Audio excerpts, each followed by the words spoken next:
નમસ્કાર વિદ્યાર્થી મિત્રો, ધોરણ 8 સામાજિક વિજ્ઞાનમાં આપણે નવા અભ્યાસક્રમ મુજબ 2 પાઠનો અભ્યાસ કરી ગયા.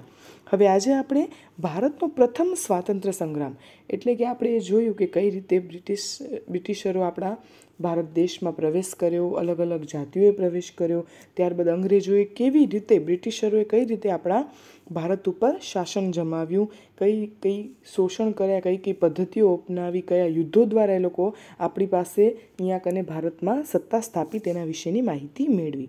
હવે આજે આપણે શા માટે સ્વતંત્ર સંગ્રામ કરવા પડે? સ્વતંત્રતા એટલે તમને ખ્યાલ છે કે આઝાદી, અને આઝાદી મેળવવા માટે કયા કયા સ્વાતંત્ર્ય સેનાનીઓનું યોગદાન હતું અને શા કારણોથી આપણે આ બધા યુદ્ધો કરવા પડ્યા, આ સ્વતંત્ર સંગ્રામો કરવા પડ્યા, તેના વિશેની માહિતી આ પાઠમાં આપણે મેળવીશું. તો સૌથી પહેલાં શરૂઆત કરીએ તો આપણે નાનપણથી જ જાણીએ છીએ, ઝાંસી કી રાની, મંગલ પાંડે, તાત્યા ટોપે, નાના સાહેબ વગેરે આવા નામોથી આપણે પરિચિત છીએ. આપણે આગળના ધોરણમાં પણ આ બધા વિશેની માહિતી મેળવી ગયા. નાનપણથી જ આપણા આદર્શ રહ્યા છે, કારણ કે આ મહામાનવોએ સ્વાતંત્ર્ય સંગ્રામ તરીકે ઓળખાતા ઈસવીસન 1857ના સંગ્રામમાં અંગ્રેજો વિરુદ્ધ મોટો પડકાર ઊભો કરી તેમને ભારતમાંથી બહાર ફેંકી દેવાનો અદ્ભુત પ્રયાસ કર્યો હતો. તેમણે અંગ્રેજી શાસનને મૂળમાંથી હચમચાવી નાખી અને ભારતને સ્વતંત્ર કરવા પોતાનો જીવ રેડી દીધો હતો. તમને ખ્યાલ જ છે કે તેઓ કઈ રીતે તેઓ પાસે સત્તાઓ હતી, એટલા માટે એ લોકો આપણું શોષણ કરતા હતા. પરંતુ ભારતીય પ્રજાએ, એમાં પણ જે સ્વતંત્ર સેનાનીઓ હતા, તેમણે ખૂબ પ્રયત્નોથી ભારતમાંથી અંગ્રેજોને હાંકી કાઢવાના સફળ પ્રયત્નો કર્યા. હવે સૌથી પહેલાં તો જોઈએ કે શા માટે 1857માં સંગ્રામ થયા, એના કારણો કયા હતા, તો તેને આપણે ક્રમબદ્ધ રીતે જાણવાનો પ્રયાસ કરીએ. તો સૌથી પહેલાં આવે છે રાજકીય કારણ. આ સંગ્રામનું મુખ્ય કારણ ભારતમાં બ્રિટિશ સત્તાની સ્થાપનાનું હતું. ઈસવીસન 1757ના પ્લાસીના યુદ્ધથી બ્રિટિશરોએ ભારતમાં શાસન સ્થાપવાની શરૂઆત કરી. તેમણે મૈસૂર વિગ્રહો કર્યા, ટીપુ સુલતાનના સામ્રાજ્યને સમાપ્ત કરવા પ્રયત્ન કર્યો, ભારતમાં રહેલી ડચ અને ફ્રેન્ચ કંપનીઓને હરાવી પોતાના સામ્રાજ્યનો વિસ્તાર કર્યો. આપણે આ બધું સમજી ગયા. અવધના નવાબ, હૈદરાબાદના નિઝામ, મુગલ બાદશાહ, બંગાળના નવાબ, તાંજોરને એક પછી એક બધાને હરાવતા ગયા. મરાઠા યુદ્ધમાં પણ મરાઠાઓને પણ હરાવ્યા. ઈસવીસન 1818 સુધીમાં તો તેમણે શું કર્યું? સંપૂર્ણ ભારત પર પોતાની રાજકીય સત્તા સ્થાપી દીધી. બ્રિટિશ સામ્રાજ્યવાદને કારણે ભારતીયો રાજકીય સત્તાથી દૂર જતા રહ્યા. જે દેશી રજવાડા બચ્યા હતા તેમણે પણ વેલેસ્લીની સહાયકારી યોજના સ્વીકારી અને પોતાના રાજ્યોને અંગ્રેજોને આધીન બનાવી દીધા. હવે એટલે ભારતીયોને એક સ્થાને એક વિદેશી કંપની ભારતમાં રાજ કરતી થઈ ગઈ. જ્યાં ભારતીયો રાજ કરતા હતા તેના જગ્યાએ કોણ રાજ કરતું થઈ ગયું? આ વિદેશી કંપનીઓ રાજ કરતી થઈ ગઈ, અંગ્રેજો રાજ કરતા થઈ ગયા. જેમાં ભારતીયોનું તો શોષણ જ હતું. તે આ પરિસ્થિતિ મુખ્ય કારણ સંગ્રામનું બન્યું. જ્યારે શોષણ વધુ થઈ જાય છે ત્યારે તેનો વિરોધ કરવો જરૂરી બનતો હોય છે. આ કારણથી ભારતમાં આ સંગ્રામનો મુખ્ય કારણ હતો એ શોષણ હતું એમ કહી શકાય. ડેલહાઉસીએ એક આક્રમક ખાલસા નીતિ દ્વારા સતારા, સંભલપુર, ઝાંસી, નાગપુર, અવધ જેવા રાજ્યોને બ્રિટિશ સામ્રાજ્યમાં ભેળવી દીધા. એટલું જ નહીં, પણ તેણે પેશવા, નાના સાહેબ અને અન્ય રાજાઓને અપાતા પેન્શન પણ બંધ કરી દીધા. જેવી રીતે પેશવા અને નાના સાહેબને જે પેન્શન દેવાતા હતા એ પણ એણે બંધ કરી દીધા. કોણે? ડેલહાઉસીએ. લોર્ડ ડેલહાઉસીએ આ કાર્ય કર્યું. ત્યારબાદ શું થયું? અનેક જમીનદારોની જમીનો પણ જપ્ત કરી લેવામાં આવી. એવી નીતિઓ નાખવામાં આવી કે તેઓ કર ન ભરી શકે એટલે એની જમીન જપ્ત કરી લેવામાં આવતી. પરિણામે આ બધાનો રોષ આ સંગ્રામનો કારણ બન્યો. આ હતું મેઇન જે હતો તે હતો રાજનીતિ કારણ. હવે જોઈએ વહીવટી કારણ. કઈ રીતે વહીવટ ચાલતું, તેનાથી શોષણ થતું અને આ શા માટે 1857ના સંગ્રામને ઈંધણ પૂરું પાડવામાં આવ્યું. તો કંપનીના વહીવટી તંત્રમાં ભારતીયોને કોઈ જ સ્થાન નહોતું. ઉચ્ચ સ્થાનો પર માત્ર અંગ્રેજો અધિકારીઓની નિમણૂક થતી હતી. વળી અંગ્રેજોની વહીવટ વ્યવસ્થા લોકો માટે પીડાદાયક હતી. તેમણે સામાન્ય અને ગરીબ વર્ગ પર ભારે કરવેરા નાખી દીધા હતા, જેથી તેમનું શોષણ થતું હતું. ખેડૂતો જે હતા, જે ખેડૂતો પાસેથી કડક અને મહેસૂલની ઉઘરાણી કરવામાં આવતી. કડક રીતે એટલે કે પાક થાય કે ન થાય, ઋતુગત ફેરફારો થાય, ચોમાસામાં પાક બગડી જાય, પરંતુ તેમને ગમે તે રીતે ટેક્સ તો ભરવો જ પડતો હતો. ન્યાયતંત્ર પણ અત્યંત ખર્ચાળ હતું અને પોલીસ તંત્ર નિષ્ક્રિય હતું. એટલે કે ખેડૂતો અને નીચલા વર્ગોની ભારતીયોની કોઈ સાંભળવાવાળું હતું નહીં. વળી ભારતીય કર્મચારી અને અંગ્રેજ કર્મચારીના પગારમાં પણ મોટો તફાવત હતો. એટલે આ બધું એક જાતનું શોષણ હતું. એના લીધે આ બધી બાબતોએ પણ શું કર્યું? 1857 વિપ્લવનું સંગ્રામનું પૂરું કારણ બન્યું. હવે આવે છે કે આર્થિક કારણ. આપણે રાજકીય કારણ, વહીવટી કારણ અને આવે જોઈએ આર્થિક કારણ. તો ભારતમાં આવેલા બ્રિટિશરોએ ભારતનું ભયંકર આર્થિક શોષણ કર્યું. તેમણે ભારતના વિદેશી વેપારનો નાશ કર્યો. તે ભારતને કાચા માલનું સંસ્થાન અને પાકા માલનું બજાર બનાવવા માંગતા હતા. તેમને જે જરૂરી માલ હતો, જેમ કે કપાસ, ઘડી, રેશમ વગેરે ફરજિયાત ભારતીયો ઉત્પાદન કરે તેવી નીતિ અપનાવી. એટલે કે પોતાને જે લાભ થતું હતું એવી રીતે ભારતીયો એનું ઉત્પાદન કરી અને એમને વધુ પૈસા કમાવી આપે એવી એમણે અપેક્ષા નાખીને એવી નીતિઓ દાખલ કરી. સામે પક્ષે અનાજ અને કઠોળનું ઉત્પાદન ઘટે તેવી પરિસ્થિતિનું નિર્માણ થયું. હવે સ્વાભાવિક છે, જો બધા જ ખેડૂતો કપાસ, ઘડી અને રેશમ બનાવે તો ખાવાના અનાજનું અને કઠોળનું ઉત્પાદન ઘટી જાય. અંગ્રેજોની આ અન્યાયી જકાતકારીને કારણે, જકાત નીતિને કારણે ખેડૂત વર્ગ બરબાદ થઈ ગયો. ભારતના અનેક મહાન વેપારી મથકોનો અંગ્રેજોએ નાશ કરી નાખ્યો. આવા સમયે વારંવાર પીડાતા દુષ્કાળો ભારતીય પ્રજાના દુઃખમાં વધારો કર્યો. હવે આ અંગ્રેજો દ્વારા નીતિઓ તો આવતી હતી, પરંતુ આવા દુષ્કાળ અને કુદરતી આપત્તિઓએ એના દુઃખમાં વધારો કર્યો.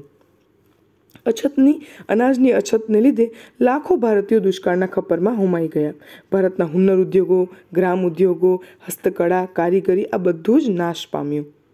જેથી ઈસવીસન 1857નો સંગ્રામ થયો અને રાજાઓ અને જમીનદારોની સાથે ખેડૂતો અને કારીગરો પણ બહુ જ મોટા પાયે આ સંગ્રામમાં ભાગ લીધો.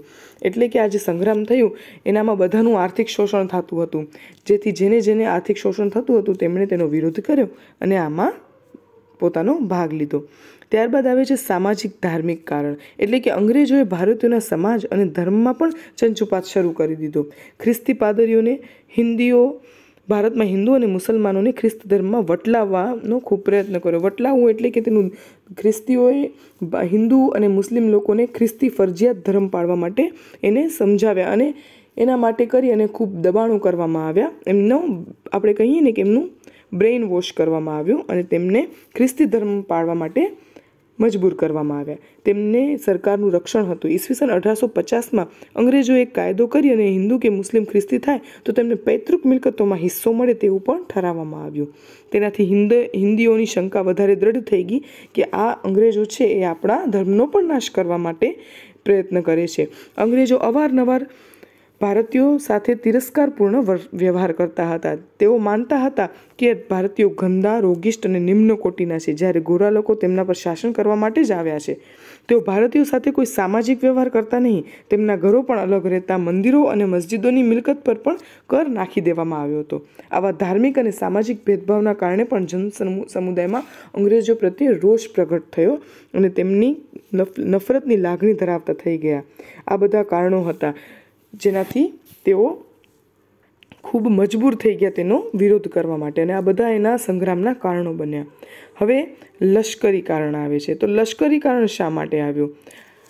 આ બધા જ કારણોના લીધે તેઓ યુદ્ધ કરવા માટે પ્રેરિત થયા. આપણે આ બધા જ જોઈ ગયા. એમાં સૌથી પહેલાં જોયું એનું રાજનીતિ કારણ, ત્યારબાદ જોયું વહીવટી, આર્થિક, સામાજિક કારણ અને લશ્કરી કારણ. લશ્કરી કારણમાં શું હતું? તો ભારતનો આ સંગ્રામ સૌ પ્રથમ ભારતીય સૈનિકોએ શરૂ કર્યો. તેનું કારણ ભારતીય સૈનિકો સાથેની અંગ્રેજોની શોષણ નીતિ હતી. કઠોર લશ્કરી સેવાઓ બજાવવા છતાં હિન્દી સૈનિકોના પગાર ભથ્થા અને સગવડ અત્યંત નિમ્ન કોટીના એટલે અતિશયના ઓછા હતા, નીચા કક્ષાના હતા, નીચા દરજ્જાના હતા. કોઈ પણ ભારતીય સૈનિક સુબેદારથી વધારે તો ઊંચો હોદ્દો મેળવી જ ન શકતો. વળી અંગ્રેજો ભારતીય સૈનિકો સાથે કોઈ સામાજિક વ્યવહાર ન કરતા. ભારતીય સૈનિકોને પાઘડી બાંધવા, તિલક કરવા અને દાઢી રાખવા પર પણ પ્રતિબંધ ફરમાવવામાં આવ્યો. વળી ભારતીય સૈનિકોને તેમની ધાર્મિક ભાવના વિરુદ્ધ દરિયાપાર જવાની બાંહેધરી આપવી પડતી.